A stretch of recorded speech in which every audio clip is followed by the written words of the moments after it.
Mi marido me azotó 20 veces en medio del salón por culpa de su amante. Mi suegra miró hacia otro lado con frialdad, y mi cuñada se burló. En silencio llamé a mi padre y le dije: «Papá, me arrepiento». Nadie sabía que esa única llamada llevaría a la quiebra a la empresa de mi marido en solo 3 días. ¿Cómo pudo una llamada telefónica sacudir los cimientos de toda una familia? ¿Y cómo el hombre que empuñaba el látigo aquel día terminó sin nada? Todavía recuerdo aquella noche con una claridad escalofriante. La noche en que ni siquiera el calor del verano pudo derretir la frialdad que emanaba de los ojos de las personas a las que llamaba familia. El salón estaba iluminado como de costumbre, y la luz se derramaba sobre los relucientes muebles de madera. Eran los muebles de los que mi suegra siempre se jactaba, diciendo que ninguna otra casa del barrio tenía un juego de sofás italianos de tan alta gama. Pero cuanto más los miraba, más vacío se sentía mi corazón. La casa estaba llena de objetos caros, pero el afecto humano se había secado hacía mucho tiempo. Mi marido, Javier, estaba de pie en el centro de la casa, gritando con las venas del cuello marcadas. Su voz aguda parecía desgarrar el aire. ¿Quién te crees que eres?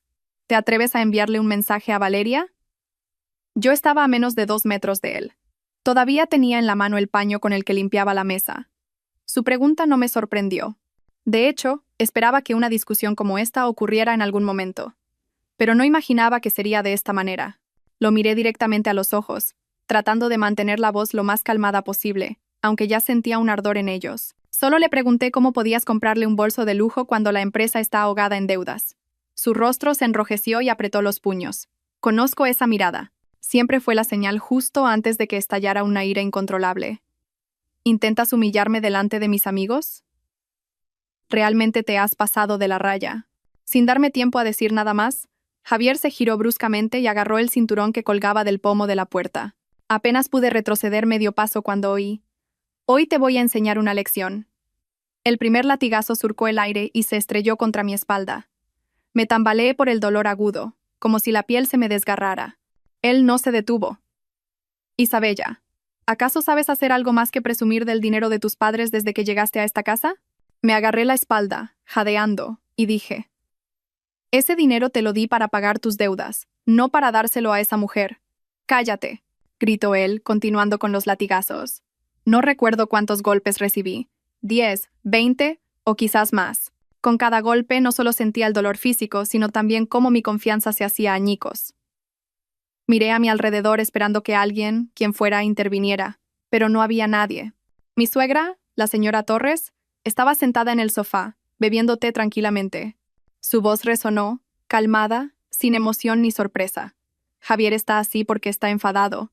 Si una esposa no conoce su lugar, hay que enseñarle». Giré la cabeza. «Señora, ¿cómo puede decir eso mientras me ve ser golpeada?». Ella me miró. No había ni un atisbo de emoción en sus ojos. «Deberías reflexionar sobre tu comportamiento». Una esposa que humilla a su marido. ¿Qué tiene de injusto recibir unos cuantos azotes? Me quedé sin palabras. No esperaba que se pusiera de mi lado, pero no sabía que sería tan cruel como para considerar normal que su hijo golpeara a su esposa. En ese momento mi cuñada Lucía salió de su habitación. Se paró detrás del sofá con los brazos cruzados, me miró de arriba abajo y sonrió con frialdad. «Cuñada, ¿crees que porque tu familia tiene algo de dinero puedes hacer lo que te da la gana? Si vienes a esta casa y no conoces tu lugar, te mereces lo que te pasa». La miré. Ya no sentía ira. Solo quedaba un vacío profundo y oscuro, y ya no tenía ganas de resistir. Me dolía. Pero no por los latigazos que cortaban la piel. Era por darme cuenta de que, en este lugar, yo era la única que no era tratada como una persona. Yo no era una esposa, ni una nuera, ni una cuñada. Era una muñeca con el nombre de dinero en efectivo. Una muñeca que sabía servir agua, cocinar, sonreír torpemente y guardar silencio cuando era insultada. Caí al suelo y, con manos temblorosas, saqué mi teléfono. Las lágrimas nublaban mi vista, pero busqué a tientas un número familiar y lo marqué.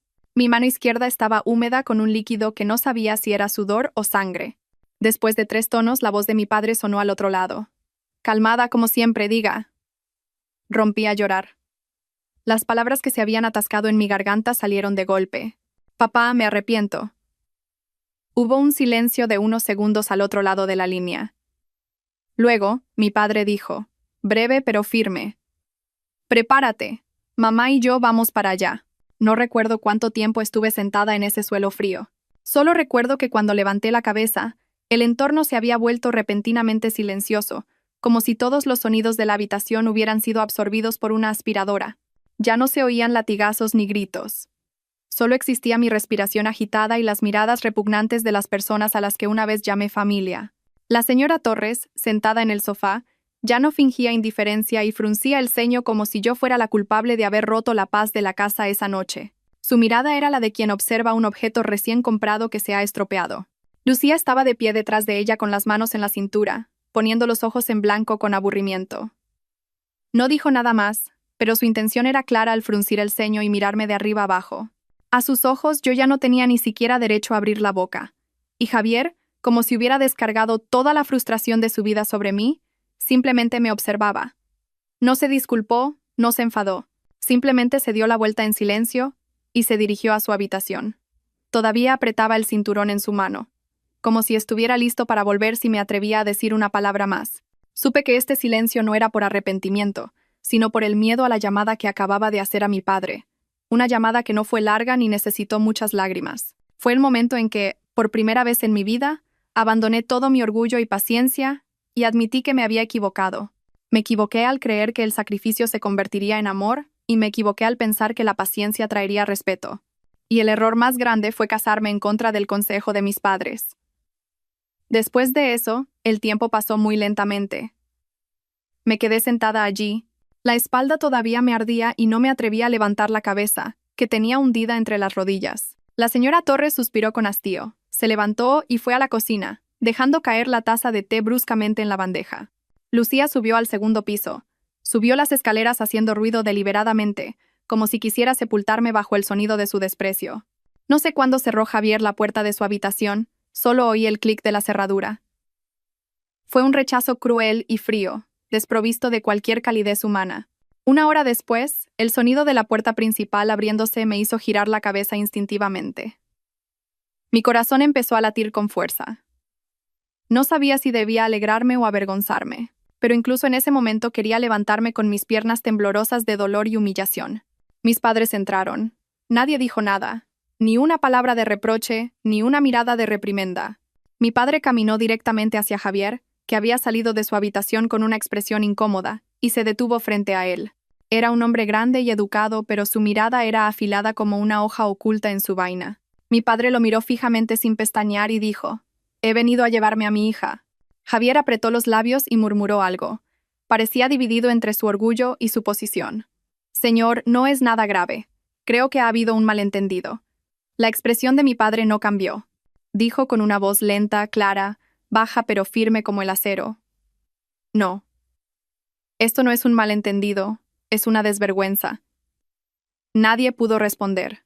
Incluso la señora Torres, que era una experta en discutir con los vecinos, ahora mantenía la boca cerrada, me miraba de reojo y luego apartaba la vista. Mi madre se acercó a mí. Sin decir una palabra, tomó mi mano, la mano amoratada que había estado escondiendo bajo mi ropa. Luego me acarició suavemente la cabeza y susurró: «Vamos a casa, hija. Estás demasiado delgada». No protesté, no lloré, ni sentí la necesidad de mirar atrás. Arrastré la única maleta que había traído cuando me casé. Con la otra mano, me aferré a la de mi madre como una niña perdida que ha encontrado a su familia. No me despedí, no di explicaciones, no me justifiqué. Simplemente salí por esa puerta, dejando atrás a las personas que pensaban que podían pisotear mi dignidad a su antojo. El sonido de la puerta de hierro cerrándose con un bang resonó agudamente en el silencio de la noche de verano. Extrañamente, ese sonido aligeró mi corazón, como si finalmente hubiera escapado del lodazal en el que me había estado debatiendo para complacer a los demás. No lloré ni temblé, pero mi corazón latía muy rápido. Supe en ese momento que era el comienzo de una tormenta, pero ya no era una tormenta dirigida hacia mí.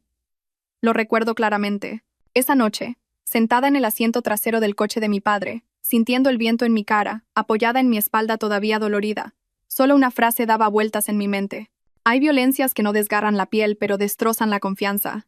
Y solo 3 días después llegaría a comprender plenamente el peso de esas palabras. Cuando era más joven, pensé que conocer a un hombre emprendedor, con el sueño de tener su propio negocio, era la elección correcta. No me di cuenta de que algunas personas usan la armadura de la ambición para ocultar su codicia y un orgullo desmedido. Javier era 3 años mayor que yo y trabajaba en la distribución de componentes electrónicos. Cuando nos conocimos, fue sincero. No soy bueno con las palabras dulces, pero quiero construir mi propio negocio con mis manos. Y necesito a alguien que lo entienda. Yo le creí. Me enamoré de su forma de trabajar en silencio, de cómo se sentaba encorvado frente a su portátil cada noche. Y quizás, incluso amé su frialdad, como si fuera la marca de un hombre que ha conocido las tempestades del mundo. A mi familia no le faltaba dinero. Mis padres tenían un negocio, eran ricos pero vivían discretamente. Sin superdeportivos, sin ostentación, pero cualquiera en la industria trataba a nuestra familia con cautela. Sin embargo, cuando dije que me casaría con Javier, mi padre guardó silencio por un momento y luego dijo: «Cuando te cases, tendrás que aprender a vivir según las costumbres de tu familia política. Pero recuerda una cosa, no dejes que nadie pisotee tu dignidad. ¿Entendido?». Mi madre fue más suave. Me acarició el pelo y dijo en voz baja: «Nuestra fortuna sigue siendo tuya, hija. Pero una vez que elijas ese camino, tendrás que recorrerlo con tus propios pies». En ese momento, sonreí. Pensé que mis padres se preocupaban demasiado. Confiaba en Javier y creía firmemente que el amor eliminaría todas las diferencias. La boda fue sencilla, pero desde el primer momento empecé a sentir un muro invisible que tenía que superar. Durante la recepción, mi suegra, la señora Torres, al ponerme el anillo de bodas, no olvidó susurrarme al oído: «Ahora que te has casado y eres parte de esta familia, ya no eres una princesa de casa rica. Tienes que aprender a comportarte como la nuera de esta casa». Asentí sin decir nada. Entendí lo que quería decir y pensé que si me esforzaba, ella cambiaría su forma de verme. En la fiesta, la hermana de Javier, Lucía, pasó a mi lado y me lanzó un comentario sarcástico. «¿Por qué llevas un vestido de diseño tan lujoso si después de la ceremonia vas directamente a casa de tus suegros y no de luna de miel?». Solo esbocé una leve sonrisa y no reaccioné. Tenía miedo de que si respondía me llamarían la nuera rica y maleducada. Durante los primeros días de matrimonio, viví exactamente como la nuera que la señora Torres deseaba. Puse la alarma 2 horas antes. Me levantaba antes que la asistenta del hogar y entraba en la cocina. Aprendí a pelar fruta, a preparar la mesa para las comidas familiares y a limpiar cada rincón del altar familiar. Aunque había una asistenta, los fines de semana tenía que estar en la cocina, porque mi suegra había dejado claro: si una nuera no sabe cocinar, ¿en qué se diferencia de una muñeca decorativa en casa? Una vez me dejé las uñas un poco largas, y en cuanto las vio, chasqueó la lengua. «¿Para qué te dejas las uñas tan largas? Una mujer que solo se preocupa por su apariencia es una persona inútil». Solo pude esbozar una sonrisa amarga. Hasta entonces seguía pensando que si me esforzaba un poco más, todos me entenderían y me querrían. Pero un mes después de casarnos, Javier empezó a pedirme dinero prestado. Al principio, fueron solo 25.000 euros. Una noche, mientras doblaba la ropa, me lo dijo. Tenía que pagar urgentemente a un socio, pero el efectivo estaba bloqueado en el sistema. Le di el dinero sin pensarlo, e incluso le dije: «Si necesitas más, dímelo». Es difícil cuando el flujo de caja se atasca en un negocio. Javier me miró. Sus ojos brillaron de una forma inusual. «Gracias, Isabella. Contigo a mi lado, la carga es mucho menor». Con esa sola frase, sentí que todo mi sacrificio valía la pena. Pero a la segunda y tercera vez, las cantidades que pedía prestado eran cada vez mayores. Una vez entró en la habitación y me abrazó por la espalda. «Ha surgido la oportunidad de importar maquinaria exclusiva del extranjero. Si consigo este lote, el mercado del sur será mío sin duda». Me giré hacia él. «¿Cuánto?». «Unos 250.000 euros. Lo devolveré este mismo mes, es un préstamo rápido». Le di el dinero sin dudar. Todavía pensaba que estábamos construyendo algo grande juntos. No le dije nada a mis padres. No quería que pensaran que había cometido un error al casarme con Javier. Ahora que lo pienso, me doy cuenta de que algunos errores no se cometen por ser tonta, sino por confiar demasiado. Cuando me casé, los vecinos me llamaban la nuera de oro, no porque tuviera un talento especial, sino porque todos sabían que era hija de una familia adinerada. Solo habían visto los coches que llegaron a la boda, las joyas que llevaba y la sonrisa radiante de mi suegra a mi lado el día de la boda. Pensé que al menos estaban un poco orgullosos de mí, pero solo era la alegría de quien ha conseguido la gallina de los huevos de oro. Y yo me convertí voluntariamente en esa gallina. Javier empezó a pedir más dinero. Su tono también cambió gradualmente de la suavidad a la exigencia. Ya no era Isabella. «¿Puedes ayudarme?», sino «transfiérelo rápido. Es urgente». Un día me entregó una solicitud de compra de un coche el doble de caro que el anterior. Necesito un coche nuevo para reunirme con los clientes. El que tengo ahora da mala imagen. Dudé. ¿Este coche no lo compramos hace un año? Además, todavía estamos pagando la hipoteca de la casa. Javier frunció el ceño y tiró la solicitud sobre la mesa. Te lo estoy pidiendo prestado, no te lo estoy pidiendo. ¿Una esposa tiene que calcularle hasta el último céntimo a su marido? Me quedé helada. No sabía que una simple pregunta lo enfadaría tanto. Pero como siempre, cedí de nuevo. Solo después de que el coche fuera entregado descubrí que el propietario no era Javier. Era una mujer desconocida, joven y hermosa. No era yo. Le pregunté directamente sobre el asunto. Se encogió de hombros y dijo: lo puse a nombre de mi hermana. Es más fácil para el préstamo bancario. No te preocupes. Los trámites son complicados. Ya no tenía argumentos para rebatir. Cuando una persona decide ocultar algo, por muchas preguntas que hagas, la respuesta es el silencio o el ataque. El dinero siguió fluyendo. Otro día, Javier llegó tarde y, mientras se quitaba los zapatos, dijo con urgencia: voy a abrir una pequeña fábrica en las afueras de Bilbao. Esta oportunidad es realmente buena. Necesito 400.000 euros. Hay que darse prisa para recibir el material a tiempo. Titubeé. Preguntaré al contable de mi familia cuánto dinero queda. La cantidad es muy grande y necesito coordinarlo. Antes de que terminara de hablar, golpeó la mesa con fuerza. Un vaso de agua se volcó, derramando el líquido sobre la mesa de madera. Siempre con el dinero de tu casa, el dinero de tu casa. Entonces, ¿para qué está mi dinero? ¿Crees que vivo de ti? Esa frase no solo me silenció, sino que también asfixió mi orgullo. No reaccioné. No lloré. Simplemente fui a la cocina, saqué un paño del armario y con manos temblorosas limpié el agua derramada. Estaba demasiado familiarizada con este sentimiento. Ser regañada, ignorada y tener que aceptarlo como si fuera el deber de una esposa adinerada. Una tarde, mientras ordenaba el despacho de Javier, encontré unos recibos extraños. Bolsos de lujo, perfumes, cosméticos de importación. Ninguno de ellos era mío. Le pregunté con los recibos en la mano: ¿qué es esto, cariño? ¿Has contratado a una nueva empleada? Javier ni siquiera me miró y dijo: ¿ahora también te metes en los regalos que les hago a mis empleados? Pero lo pregunto porque se pagó con la tarjeta conjunta. Preguntas demasiado, espetó bruscamente. Su voz empezó a subir de tono.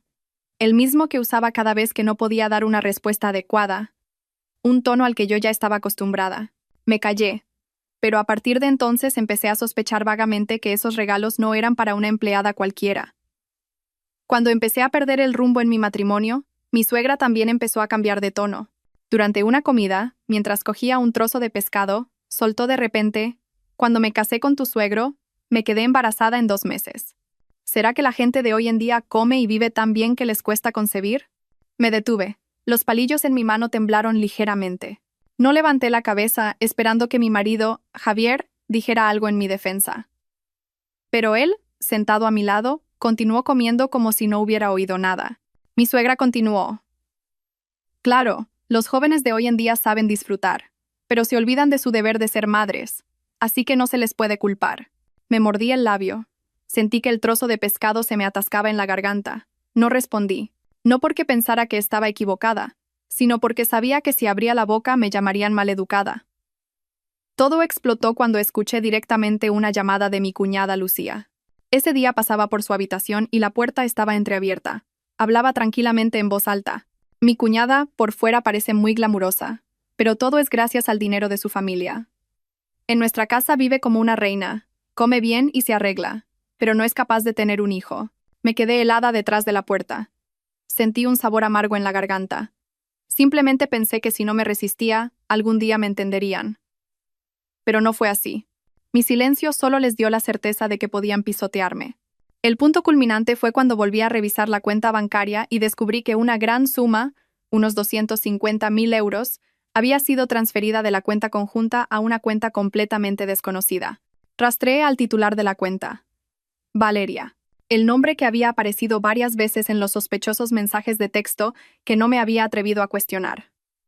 La titular del registro del coche que mi marido había comprado. Esa noche, cuando Javier volvió, lo esperé en el salón. ¿A quién le enviaste el dinero?, pregunté sin rodeos. Javier frunció el ceño. ¿Qué te importa a ti? Porque es dinero conjunto. Y sé que se lo enviaste a Valeria. Por segunda vez en la semana, Golpeó la mesa con fuerza. Si tienes dinero, dámelo, y si no, no preguntes. ¿Crees que vivo de ti? Me quedé desolada. Traté de tragar las lágrimas que me subían a los ojos. ¿Cuántas veces le había dado dinero sin un solo papel? ¿Cuántas veces había confiado en él sin ninguna garantía? ¿Cuántas veces había vaciado mis cuentas, mentido a mis padres y reunido dinero céntimo a céntimo para él? Y ahora, todo eso era tratado como una limosna no deseada. No tenía nada más que decir.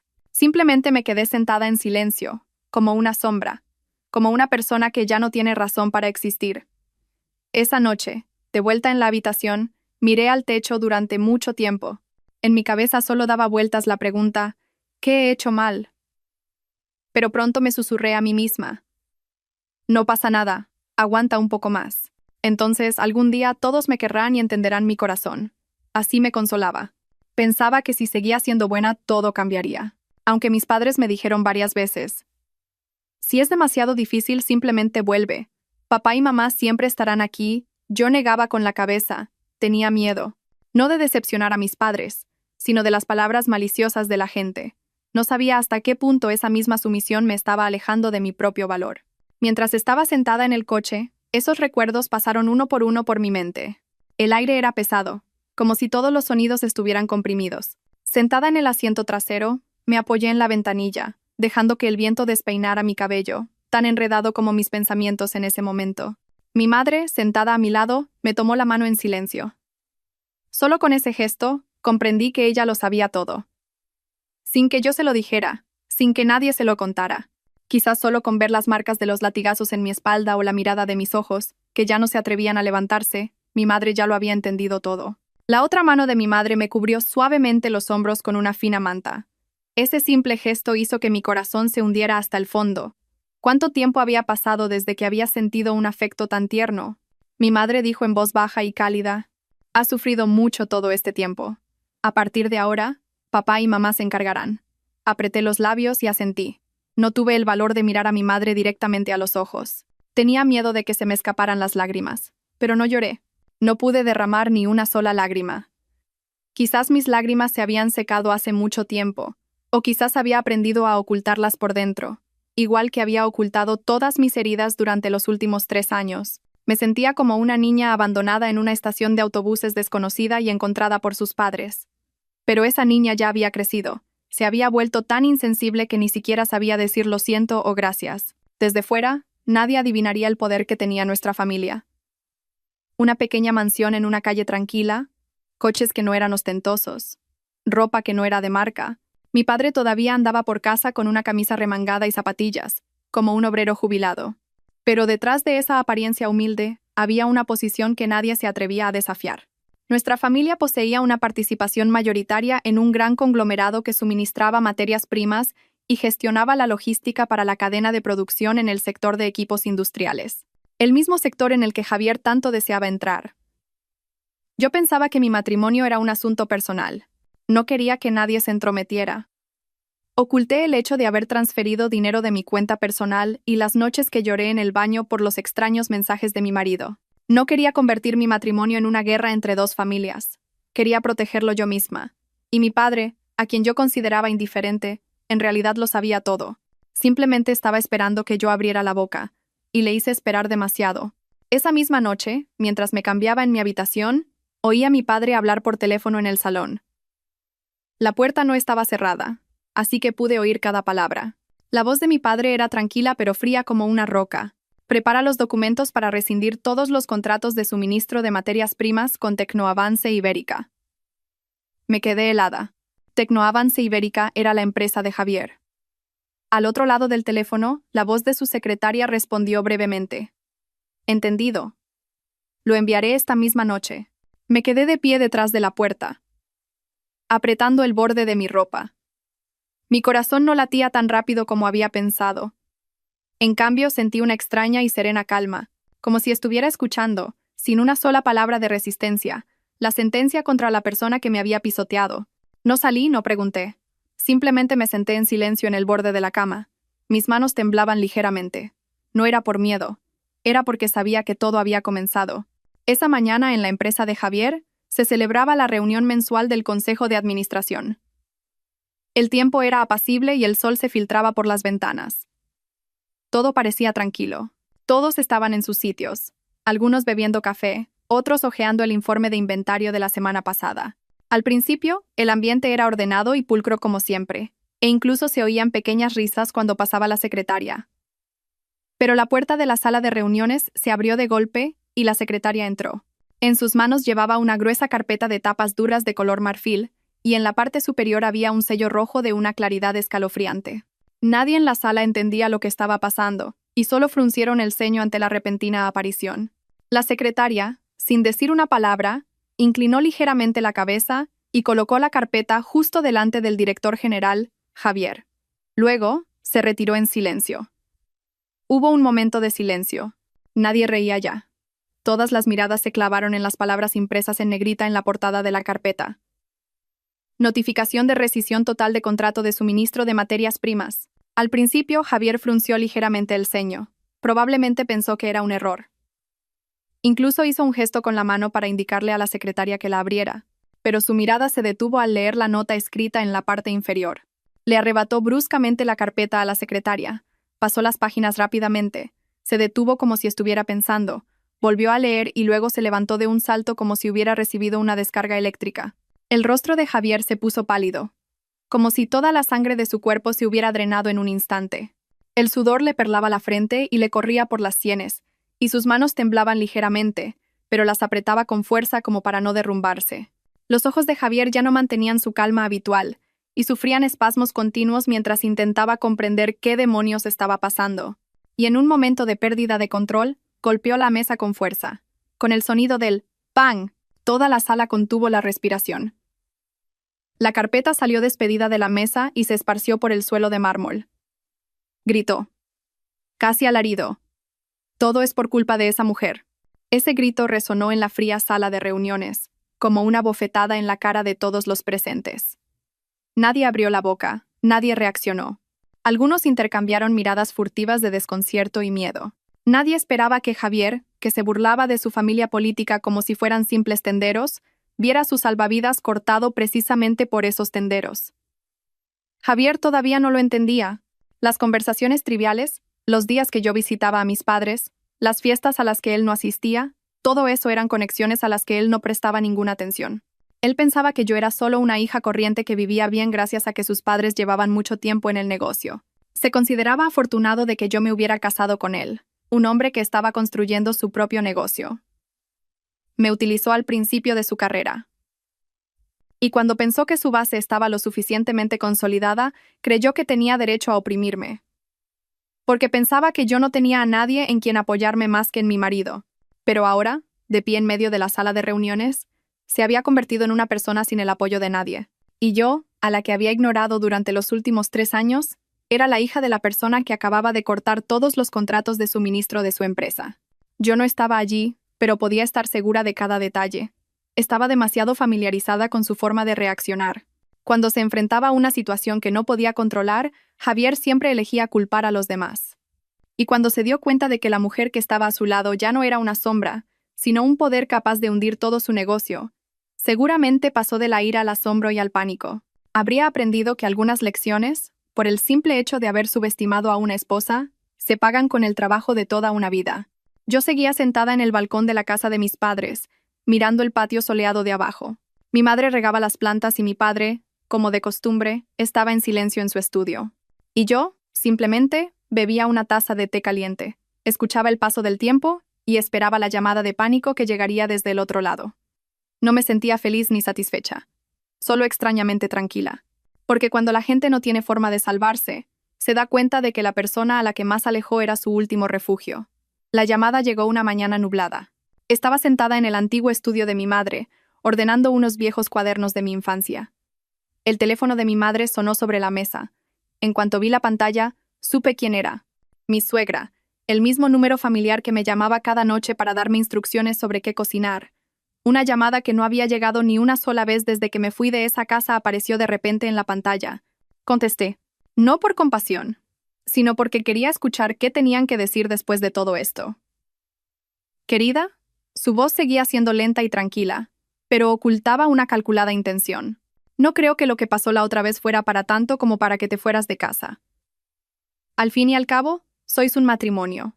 Y la empresa de Javier está en peligro. No seas tan dura. Si su empresa se hunde, tu reputación también se verá afectada. No respondí de inmediato. Miré por la ventana cómo el viento mecía las macetas de crisantemos que mi madre acababa de plantar. Solo después de un largo rato, dije con una voz baja pero firme como el acero: ya perdí mi reputación hace mucho tiempo, señora. Ahora es el turno de que Javier sienta lo que es eso. El otro lado del teléfono se quedó en silencio de repente. No hubo suspiros, ni súplicas, ni las indirectas habituales para menospreciarme. Solo el sonido de bip, bip y la llamada se cortó. Dejé el teléfono y respiré hondo. No para recuperar la calma, sino para sentir plenamente este momento en el que no era reprendida por el hecho de que la nuera que había sido golpeada hasta sangrar se atrevía a responder por primera vez. Esa tarde, mi padre me llamó a su estudio. Esta mañana, hemos enviado la comunicación oficial para poner fin a toda colaboración con Tecnoavance Ibérica. Me paré junto a mi madre, con las manos entrelazadas, mirando a mi padre. Mi madre no me dijo nada, pero se inclinó ligeramente hacia mi padre y dijo con una voz apenas audible: no pienses en perdonar a la persona que le hizo tanto daño a mi hija. Al oír esas palabras, sentí que se me oprimía el pecho. Pero esta vez no era por el dolor, sino por la sensación de estar protegida. Hacía mucho tiempo que no oía unas palabras tan firmes. ¿Cuánto tiempo había tenido que vivir en el engaño y el falso silencio para proteger la reputación de mi marido? No lloré, pero mis ojos se calentaron. No por el rencor, sino por el hecho de que, por primera vez en mucho tiempo, no tenía que cargar con todo sola. Esa misma noche, nuestro grupo envió una notificación a todos nuestros principales socios. Contenía una sola frase, breve pero escalofriante: se suspende el suministro de materias primas a Tecnoavance Ibérica de forma indefinida y sin negociación. Todo el sistema pareció temblar. Los rumores se extendieron mucho más rápido de lo que había pensado. En menos de 24 horas, un proveedor de componentes del País Vasco también anunció que suspendía la renovación de un nuevo contrato con Javier, por temor al riesgo en cadena. Cuando uno se retiró, un segundo le siguió. Cuando el segundo se inquietó, un tercero retiró voluntariamente sus fondos. La cadena de suministro era como un tablero de ajedrez sacudido, y la pieza llamada Tecnoavance Ibérica, fundada hacía poco más de 2 años, comenzó a desmoronarse. Mientras tanto, la empresa de Javier se sumió en un caos sin precedentes. Las reuniones se posponían continuamente y los empleados empezaron a murmurar. Algunos departamentos solicitaron vacaciones voluntarias. La gente decía: ¿por qué el proveedor ha cortado todo de repente? ¿Qué está pasando? Seguro que hay un problema legal. ¿No habrá alguien moviendo hilos? Había rumores de que no hacían negocios limpios. Javier llamó desesperadamente a unos y a otros, pero nadie le dio una respuesta clara. Entonces, de repente, debió de acordarse de mí. Empezó a buscar los mensajes y el historial de llamadas que me había enviado, pero yo no respondí. No entendía por qué todo se había derrumbado tan rápido. No entendía por qué todas las conexiones y personas que tanto habían elogiado su visión y alentado su rápida expansión le habían dado la espalda. No entendía que una mujer a la que había ignorado a cada momento se había convertido ahora en una entidad cuyo nombre ni siquiera se atrevía a pronunciar. No me sentía feliz ni satisfecha. Simplemente me senté en la azotea de mi casa, observando a la gente pasar abajo, y pensé: si ese día no me hubiera levantado, si ese día hubiera seguido eligiendo el silencio, probablemente me habría quedado para siempre como una sombra en mi propia vida. Y lo que más me horroriza es que se habían acostumbrado tanto a mi silencio que pensaron que no sabía cómo resistirme. Pero no es así. Todo el mundo tiene un límite, y cuando una mujer como yo, que había vaciado sus cuentas para proteger la reputación de un marido infiel, se dio la vuelta con determinación, era el momento de que él se diera cuenta de que todo tiene un precio. No me sorprendió que mi suegra volviera a llamar a la mañana siguiente. Pero lo que me hizo dudar un poco fue su voz. No era el tono arrogante y cortante de siempre, ni el sonido de alguien que chasquea la lengua o suspira fingiendo compasión. Era una voz suave como el algodón de azúcar y escalofriantemente dulce. Querida, vuelve. En la vida todo el mundo tiene sus altibajos. Sentémonos todos juntos y hablemos las cosas cara a cara, antes de que las cosas se compliquen tanto que nadie pueda arreglarlas. Guardé silencio durante unos segundos para que pensara que estaba dudando, pero, en realidad, lo supe desde el primer momento. La reconciliación de la que hablaba era solo una farsa, una cáscara vacía para echar la culpa y transferir toda la responsabilidad a la persona que se había ido. Pero aún así, volví. no para reconciliarme ni para suplicar. Quería verlos enfrentarse cara a cara a las ruinas que ellos mismos habían creado. La puerta de hierro pintada de blanco seguía igual, solo que hoy ya no era la persona que esperaba la cena temblando detrás del volante, tragándose las lágrimas a la fuerza. Empujé la puerta y entré. El salón todavía olía a la familiar pomada para los dolores. Mi suegra, la señora Torres, estaba sentada en medio del sofá con la espalda recta, las manos sobre las rodillas y una expresión tranquila, como si no hubiera pasado nada. Javier estaba sentado a la izquierda, ligeramente inclinado, con los ojos hundidos y la cabeza un poco gacha, como una pálida sombra de lo que solía ser. Y mi cuñada Lucía, con los brazos cruzados sobre el pecho, estaba recostada en el respaldo de una silla, mirándome con una mirada arrogante. El aire era pesado, y durante los primeros 5 segundos nadie abrió la boca. Hasta que mi suegra habló. La voz dulce había desaparecido, reemplazada por un tono familiar, frío y profundo. Al fin y al cabo, tú también fuiste la nuera de esta casa. Creo que los miembros de una familia no deberían llevarse al borde del abismo. ¿Por qué no reflexionas un poco sobre ti misma? Antes de que pudiera abrir la boca, Lucía golpeó la mesa e interrumpió. Aparte del dinero de tus padres, ¿qué tienes, cuñada? En los 3 años que has vivido en nuestra casa, ¿qué has hecho bien? Y ahora, por una simple pelea de pareja, armas este escándalo y haces que tus padres acosen a mi hermano de esta manera. No tienes nada de qué alegrarte, solo que tus padres saben jugar sucio. Me giré hacia Lucía. Esta chica nunca había ocultado el desprecio en sus ojos, y ahora, sin necesidad de guardar las apariencias, lo estaba soltando todo.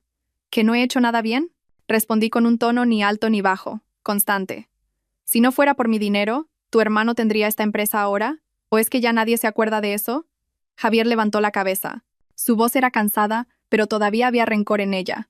Sé que estás enfadada, pero esta forma de cortar los suministros y hundir la empresa, ¿te hace sentir mejor? Lo miré directamente a los ojos. La mirada que una vez me había hecho derrumbar innumerables veces ahora estaba vacía. ¿Lo llamas hacerlo yo? Entonces, ¿por qué crees que esas empresas, antes de esto, colaboraron con tu compañía, una empresa recién abierta y sin ninguna reputación? ¿Crees que fue porque eras talentoso y culto? Fue todo gracias a mí, ¿lo sabías? Mi suegra empezó a irritarse, y su voz se cortó en cada sílaba. Querida, ya te lo he dicho. Todo el mundo comete errores. Primero tienes que admitir tu error y pensar en el siguiente paso. Las cosas no son irreparables. Incliné ligeramente la cabeza y solté un breve suspiro, como si estuviera exhalando. Pero en realidad era para reprimir mi ira. ¿Disculparme, señora? ¿De qué debo disculparme? ¿Debo disculparme por haber invertido mi dinero en la empresa de mi marido y ahora verla derrumbarse? ¿O debo disculparme por haber sido la cajera de esta casa, el cajero automático para que él pudiera comprarle pintalabios, artículos de lujo y coches a su amante? El espacio quedó en completo silencio. Nadie podía decir una palabra. Incluso Lucía, cuya boca era más rápida que su cerebro, se quedó sentada, atónita. Continué esta vez más despacio, con cada sílaba clara. Si esto es una reconciliación, entonces supongo que se refiere a la forma en que una suegra presiona a su nuera para cargarle la culpa y echarle toda la responsabilidad a la que se fue. Lo siento, pero no he venido a escuchar eso. Y como si el cielo estuviera tocando los tambores de una tormenta, sonaron unos golpes en la puerta. No eran ligeros, sino firmes, resonando como una campana de alarma. Supe que el clímax de esta obra acababa de empezar. La puerta se abrió de golpe. El sonido seco y repentino hizo que mi suegra se sobresaltara. Javier también giró la cabeza bruscamente, con el rostro pálido. La persona que entró era una mujer joven. Iba vestida de forma llamativa, con un vestido ajustado, un pintalabios rojo intenso y un pelo ondulado y voluminoso, como recién salido de la peluquería. No miró a nadie, ni siquiera saludó. Simplemente caminó directamente hacia Javier y le tendió un papel con frialdad. «Devuélveme mi dinero». Su voz resonó claramente en el silencioso salón. «¿Me pides un préstamo para invertir en la apertura de un café y ahora desapareces? No contestas al teléfono, ignoras los mensajes. ¿Creías que me iba a asustar?» Me senté en silencio, observando la situación. Javier balbuceó. «Valeria, no hagas esto aquí. Esta es mi casa». «Ah, ¿esta es la casa respetable de la que me hablabas?» La casa donde la suegra llama a la nuera una zorra interesada y la cuñada le escupe en la cara a su cuñada por no poder tener hijos. Sus ojos, llenos de desprecio, recorrieron a cada persona. «Perfecto. Hoy he venido a cobrar una deuda. Con la frente en alto, no he hecho nada malo. Tú me debes dinero y ahora tienes que pagar. No me importa cómo viva nadie ni cómo eduque a sus hijos. Lucía estaba casi llorando, con el rostro pálido y sin poder moverse. Mi suegra se levantó de un salto, se acercó a la puerta para arrastrarla y dijo con voz temblorosa: «Tú, ¿quién eres? ¿Quién te ha dicho que vengas a mi casa a armar un escándalo?» Valeria no se inmutó y sonrió. Sacó un sobre de su bolso y lo tiró sobre la mesa de centro. ¿Se ha olvidado de mí? Soy la persona que se ha acostado con su hijo durante los últimos 2 años. Desde que usted me llamaba zorra barata, su precioso hijo me abrazaba en los mejores hoteles varias veces al mes. No me sorprendió, porque ya lo sabía. Pero su tono audaz y decidido desgarró toda la habitación como la explosión de una bomba. Mi suegra se desplomó en la silla. Le temblaban las manos y el rostro estaba pálido, sin una gota de sangre. Lucía se escondió rápidamente detrás de las escaleras, mostrando solo una mirada llena de confusión y terror. Y Javier perdió la cabeza. Corrió para sacar a Valeria de la casa. «Fuera, ¿qué quieres? Este no es lugar para que hables». Pero Valeria lo esquivó. Retrocedió un paso, sacó su teléfono y lo levantó justo delante de su cara. «Tócame. Voy a empezar una transmisión en vivo ahora mismo. A todo el país le encantan estas cosas. La esposa del director general, engañada. Suegra hipócrita, cuñada violenta. Es un drama perfecto. Señores vecinos de fuera, ¿han oído? No soy la amante. Soy una víctima de estafa. Me han sacado dinero y me han utilizado. Y ahora que vengo a reclamar mis derechos, me están amenazando». Miré hacia la puerta. De repente, una multitud de vecinos se había reunido. Algunos estaban de pie en las escaleras, otros sacaban sus teléfonos para grabar, algunos chasqueaban la lengua, y otros empezaban a señalar con el dedo. Dios mío, ese señor Javier parecía que le iba bien en los negocios, pero ha estado engañando a su mujer durante 2 años. Vaya, y yo que había oído que la suegra de esa casa era muy estricta. Madre mía, ¿de qué sirve ganar mucho dinero si ahora la gente viene a tu casa a reclamarte deudas? Y con transmisión en vivo, ¡qué vergüenza! Mi suegra hundió la cabeza, incapaz de levantarla. Javier, sudando a mares, intentó quitarle el teléfono, pero ya no tenía ninguna justificación para hacerlo, y yo seguía sentada en silencio, sin decir nada, sin reaccionar. Había visto suficiente. A cada una de las personas que me enseñaron a estar callada por la paz de la casa. Las personas que volcaron el plato de comida que yo había preparado y me acusaron de no ser una buena esposa. Ahora, sus verdaderos rostros estaban siendo expuestos. No necesité desenmascararlos. Ellos mismos lo dijeron todo. Me levanté lentamente y caminé hacia la puerta. Algunas miradas se posaron en mí y oí claramente algunos murmullos. Esa señora parecía tan callada, pero es una mujer temible. Seguro que ella lo sabía todo. Si se quedó callada, fue para esperar a que ellos mismos mostraran su verdadera cara. No miré atrás ni una sola vez, porque ya no me quedaba ningún apego. En mi cabeza solo resonaba un pensamiento. Se acabó. Esto no era una discusión. Era el colapso de todo lo que ellos creían poder controlar. Todavía recuerdo vívidamente aquella mañana. Fue exactamente una semana después de que Valeria fuera a casa de mis suegros y lo revelara todo. Desde ese día, todo fue como una vena de agua subterránea reventada, arrasando a la familia que una vez había reinado sobre mí sin ninguna vergüenza. A primera hora de la mañana, el mercado ya estaba lleno de gente. La gente se empujaba para comprar y vender. En medio de ese bullicio, con el sonido de los carros, el arranque de las motos y las risas, mi ex-suegra, la señora Torres, estaba de pie, aturdida, junto a un puesto de verduras. En su mano temblorosa sostenía unos cuantos billetes arrugados. Solo me lo contaron, pero cada palabra era como una bofetada en la cara de alguien que una vez se dedicó a dar lecciones a los demás. Una vendedora de verduras dijo con una voz aguda pero clara: «Oiga, ¿no es usted la madre del señor Javier, la que salió en la transmisión en vivo el otro día?» TSK. Dicen que engañó a su mujer y hasta la echó de casa. Dios mío, ¿cómo puede alguien ser así? La señora Torres se sobresaltó tanto que se le cayeron las pocas monedas que tenía. Las monedas, que cayeron sobre el suelo mojado, quedaron precariamente entre un montón de basura de verduras, como su propia dignidad. Nadie intentó ayudarla a recogerlas. Ella balbuceó: «No, se ha equivocado de persona. No soy yo». Antes de que terminara de hablar, el pescadero de al lado añadió con voz burlona: «Claro que es usted, señora. Antes iba por todas partes presumiendo de que mi nuera es de familia rica y mi hijo es un triunfador, y ahora mire qué bien. ¿No le da vergüenza? Al oír eso, ella agachó la cabeza y con manos temblorosas recogió el dinero. La gente que pasaba por el mercado se detuvo, algunos señalando, otros mirando fijamente como si fuera el espectáculo de la mañana. Ella miró a su alrededor, buscando una vía de escape, pero sus pies parecían pegados al suelo del mercado. Cada paso era una humillación. Ese mediodía, el sol abrasador caía sobre el techo del lugar que una vez llamé hogar. En la oficina del tercer piso, Javier estaba sentado, ausente. Su ropa estaba arrugada, su pelo empapado en sudor, y su mirada era la de alguien que no ha dormido bien. La puerta de la oficina se abrió de golpe y entró mi ex cuñada, la arrogante Lucía. Su rostro estaba pálido como el papel. Hermano, murmuró. Me acaban de llamar de recursos humanos. Dicen que es difícil mantener a un empleado involucrado en el escándalo de las redes sociales de la semana pasada. Javier frunció el ceño y la miró fijamente. ¿Qué? ¿Por un estúpido video? ¿No están exagerando? Lucía se acercó un paso más y, conteniendo las lágrimas a duras penas, dijo: No es una exageración, es la verdad, hermano. La empresa no puede permitirse tener a alguien con mala reputación. Entonces Javier, lleno de ira, estrelló su teléfono contra el escritorio. Con el bang, la estantería tembló. La pantalla del teléfono se agrietó en diagonal, como prueba de que todo se estaba desmoronando en sus manos. Todo es culpa de Valeria. Esa maldita zorra vino y lo arruinó todo. Fue ella la que montó el escándalo. Gritó, pero esta vez, Lucía ya no podía mantener su arrogancia. Rompió a llorar y en sus sollozos se mezclaba el reproche. Todo es culpa tuya. Si no hubieras sido tan irresponsable, si no hubieras engañado a tu mujer y la hubieras pegado, no habríamos llegado a esto.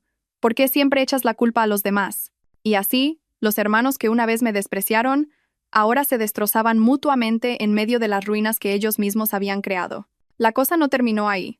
Al día siguiente, la empresa de Javier recibió cancelaciones de contratos en masa de sus clientes. Los mensajes relacionados con demandas llovieron, y la gente exigía indemnizaciones por daños, la devolución de los anticipos y la recuperación de las inversiones. Los empleados estaban inquietos. El equipo legal estaba sumido en el caos y nadie podía mantener la calma. Un socio comercial llamó a Javier. La voz que salía del altavoz resonó en toda la habitación. Pensé que eras una persona decente, pero con problemas de deudas, infidelidades y la vergüenza de una transmisión en vivo. Ahora todo el barrio lo sabe. ¿Quién va a querer seguir haciendo negocios con tu empresa? Lo mejor es que cierres. Javier guardó silencio. Le temblaban las manos, pero esta vez ya no gritó ni rompió nada. Simplemente se encogió, observando cómo el vino derramado de una copa inclinada empapaba los documentos. Igual que sus mentiras pasadas habían empapado su vida. El rostro de Javier en ese momento, según me contó la asistenta, estaba hundido y pálido, y sus ojos se habían vuelto negros como la tinta. El hombre que una vez estuvo en el podio de la gloria, ahora estaba sentado como un fracasado, tratando de aferrarse a su honor con manos podridas. Y como la gota que colma el vaso, esa noche, en el frío salón, recibió un mensaje de Valeria. No era largo, ni ruidoso, ni complicado. Solo unas pocas líneas, pero pesadas como una roca arrojada a la superficie de un lago. Lo nuestro se acabó hace mucho tiempo, pero las deudas se pagan. Resuélvelo rápido por tu cuenta. Sin esperar su respuesta, Valeria apagó el teléfono y cortó todo contacto. Me dijeron que esa noche Javier lloró como un niño. Recorrió la casa llamando desesperadamente el nombre de Valeria y con cada llamada estallaba en un ataque de ira. Como una persona caída en el fondo de un pozo, cuanto más gritaba, más se le quebraba la voz. Afuera el viento soplaba con fuerza, como la risa burlona del destino. El hombre que me había acorralado ahora se estaba hundiendo en el profundo agujero que él mismo había cavado. Todavía recuerdo esa noche, una noche de llovizna, fría y silenciosa. Afuera, la lluvia caía como un ligero suspiro, como si la tierra intentara acallar la tristeza restante. Estaba preparando la cena con mi madre. La cena de hoy era sencilla. Un plato de sopa agria, un pescado a la plancha y algunas verduras hervidas. Pero en ese ambiente, todo era sumamente pacífico. Mientras toda la familia cenaba, sonaron unos golpes en la puerta de fuera.